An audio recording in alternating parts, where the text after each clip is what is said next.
Hey guys, how's it going? Spidey M35i here for another video. And today we're going to talk about maintenance on the VQ engines. So this can apply to both Nissan and Infiniti because obviously they both have the same, use that VQ, but the Infiniti side definitely used the VQ more than the Nissan side, which I always find to be kind of funny, but you know, whatever.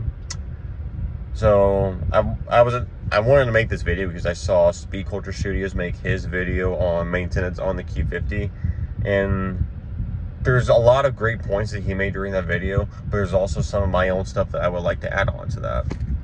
So this isn't me trying to diss him in any way, shape, or form. I love Speed's content, and he's part of the reason I wanted to start making Nissan Infiniti videos. Figured I used to work for Infiniti, so I have a lot of knowledge that others may or may not have. Again, not dissing Speed Culture Studios in any way, shape, or form.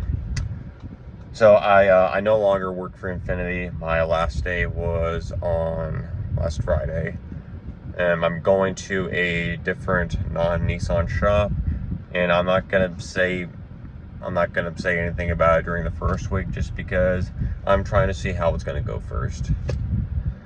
So without further ado, let's get into the maintenance. A car is, in my opinion, the best mod you can ever do on a car is get all the maintenance done first. Don't put an intake or exhaust on until your motor mounts, you know your motor mounts are okay. Don't put a tune on your car until all your oil leaks are fixed. Don't put coilovers on your car until you know the bushings and shit are good. Just shit like that, you know? So for that reason, I also think double and triple checking all your fluids are extremely important and detrimental to how your car performs. You're probably going to get better 0 to 60 times in a car once you do your oil changes, your transmission fluid changes. Fucking your brake performance is going to be better once you bleed the brakes, which a lot of people don't know that brake fluid is something that needs to be changed too. So I'm going to talk about every VQ engine that I've actually worked on a little bit and just give my experience with everything and how we would recommend things as technicians and how I would personally recommend things, because every tech is different and we all have different thoughts on how to do things, right? So the problem I'm about to talk about is directly attributed to oil changes, in my opinion. And my oil changes are always going to be cheaper than changing out an engine, which is why I find it so fucking stupid when people will get all angry that they need an engine because it's all sludged up because they never did their oil changes. Don't get angry over a problem that is very, very likely self-inflicted.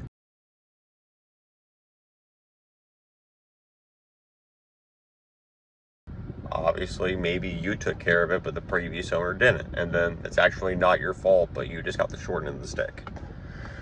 We had a FX35 come in, and I got the car, and it had timing codes. I believe it was intake timing on one bank.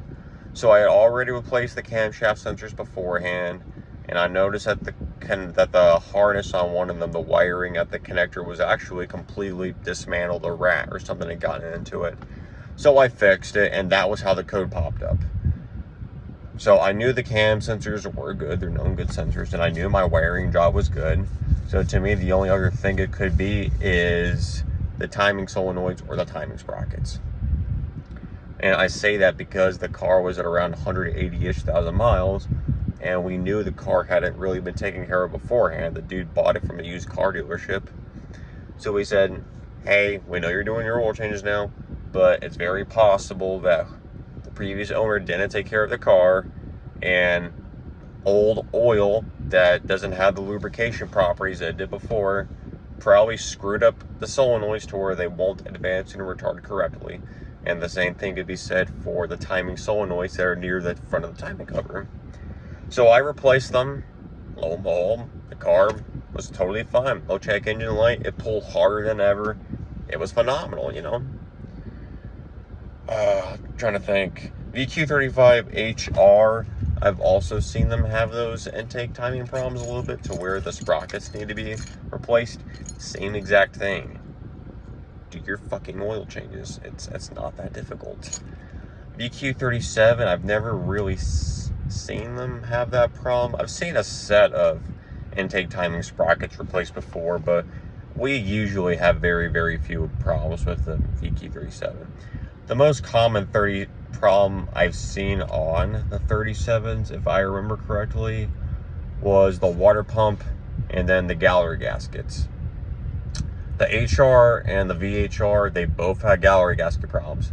My old G35, 2008 G35 sedan had the HR in it. 88,000 miles. I did the rear timing gaskets, which I'll put a picture here from Z1. I did the timing gaskets and the water pump just to say I did it. I never looked at oil pressure or anything like that. And sure enough, the gasket had just started to explode right at 88 or so thousand miles, right when it's supposed to happen. It's preventative maintenance. I wasn't having the problem beforehand, but because I know damn well it's a problem that can happen, I got it taken care of. And it saved my ass. It turned out my water pump, which I was also going in to replace just because I'm in there, it had just started to leak. So any way you put it, I would have had to rip that cover off beforehand. I saved my ass by doing preventative maintenance. On the same subject of things that are known to go wrong on these cars that you should replace anyways, the infamous heater hose connector. As the car goes through its heat cycles, the plastic just becomes brittle. That's just how it works, you know? And if that heater hose connector breaks, you can lose all your coolant and the engine can overheat. And if you try to drive the engine while it's overheating, which usually it'll go into a limp mode to where you can't go over a certain miles per hour, if you still keep trying to drive it and beat on it, that can and will cause catastrophic damage. Because obviously you have a huge ass coolant leak now. I put the Z1 heater hose connector on my mom's G35 before I sold it to her, and so far so good. I mean, it's an $80 part. The OEM part is like 20 bucks. You could probably find it at a parts store for like 10 bucks. But in my opinion, spending the extra $100 for the upgraded part is completely worth it. Same thing goes for those gallery gaskets. It's called a gallery gasket, not a rear timing gasket. I don't know why I said that. The gallery gasket Z1 has metal ones for the VHR and I believe the HR. If you are going to go do your fucking gallery gaskets, get the upgraded ones. I believe they're about 100 bucks. Why the fuck not? So now transmission servicing. I don't know why people say this because it is not true, at least not on the Nissan side. People say I don't need to service my transmission because it is a sealed system. Or you rarely need to service your transmission, just ABC, XYZ fucking reason. Sure, it's a sealed system. Engines are a sealed system until you take out that drain plug. Power steering fluid is a sealed system until you remove that power steering cap. Brakes are a sealed system until you loosen the bleeder valve. Transmissions are a sealed system until you undo that drain plug or you tap into the oil, into the transmission cooler line, which is how we usually do it. We've seen transmission failure happen because you never ever change the fluid. Just recently I did, I changed a radiator in a G37 because that's a problem we've seen too on G37s and QX50s. The radiator goes bad and the transmission cooler is in the radiator. Take the radiator out and it looks like pitch black engine oil is coming out of the fucking radiator, but in reality it's the transmission fluid. And then they were also talking about harsh shifting transmission. Guess what? You're at 120,000 miles. It has everything to do with that. So some people say not to change the fluid until you start having problems. To me, that's like saying don't change your engine oil until you start developing sludge. Change it beforehand. Infiniti recommends changing the transmission fluid every 60,000 miles. Personally, me, I recommend changing your transmission fluid and your differential fluids. If you're all-wheel drive, you have two differentials in the transfer case. Transmission fluid, front, rear differentials, and the transfer case every 60,000 miles. Yes, it's going to be expensive, but would you rather just replace the fluids once and wait another 60,000 miles, or would you rather replace the whole ass transmission or transfer case or differentials, which is going to cost a lot more? Differentials you can be a little bit more lenient on. I've seen some differentials when they get to 60,000 miles, you change the fluid, it looks brand new. I've seen other differentials, 60,000 miles, I drain the fluid, and I could tell someone beat the fucking shit out of this car. Which, if you want to beat the shit out of it, that's fine. I mean, just fucking take care of it. So, part of maintenance is all completely dependent on how hard you abuse the car. When I had my Sentra SER Spec V, I autocrossed that car, and I redlined it every day. I probably did a burnout once every day. I beat the fuck out of that thing. I also changed the oil whenever it started turning black, and I changed the transmission fluid every 6 months or so, just because, I mean, I was beating the crap out of the car. And guess what? Because I did that, I never had a maintenance related problem. A mod I did on that car, which should also be part of preventative maintenance for VQs, spark plugs. QR25 can use the VQ35HR spark plugs. I believe that the QR25 OEM plugs are a number 7 in terms of the heat range on the spark plugs, and the VQ35HR are a number 8 in terms of the heat range on spark plugs. It's a one-step colder spark plug, so the QRs could use them. The benefit of the one-step colder spark plug being that it can transmit heat through the porcelain, through the head better, so the cylinder is cooler, and if it's a little bit cooler, you can run more timing, stuff like that. We've gotten G35s and M35s in before with 250,000 miles on them. It's misfiring like hell. We removed the spark plug, and the electrode is completely missing. So we recommend new spark plugs on it. The gas mileage goes up, the horsepower goes up, everything about the drivability gets better. Spark plugs have everything to do with how your engine works. Just replace them. And don't go to fucking AutoZone and get those Autolite spark plugs where you see them too many times to where even though they're Autolite plugs, they still misfire. Or you could just get any other NGK spark plug and it still misfires. You need to use the OEM spark plug, and you can find the OEM part number on Z1 Motorsport. That's where I get a lot of my shit. Surprisingly enough, it was just as much for me to order shit from Z1 Motorsports in it as it was for me to get it from my parts department, if they even had the part or gave me the correct part. The spark plugs are a huge preventative maintenance item that I don't know why people just don't change them. Nissan recommends changing them every 100,000 miles. I recommend, obviously this is completely based on your driving habits. If you drive cars like a normal person, then sure, every 100,000 miles, maybe every 80,000, go ahead and change them.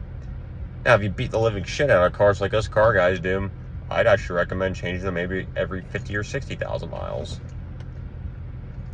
Just go to the cylinder 1 or 2 spark plug, which is closest to the timing cover, pull one out and see what that electrode looks like.